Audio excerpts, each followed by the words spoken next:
গাছগুলো ছুটে যায়,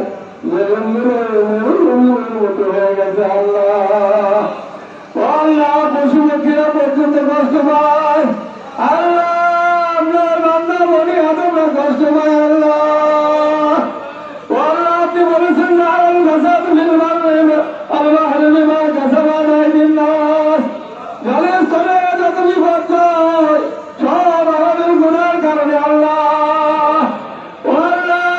গুণার কারণে আপনি আমাদের মধ্যে নারাজ হয়েছেন, নাকশ হয়েছেন, এই জন্য শাস্তি দিচ্ছেন। আল্লাহ আপনি কঠিন শাস্তি দিলে আমরা সহ্য করতে পারবো না। আল্লাহ ও আল্লাহ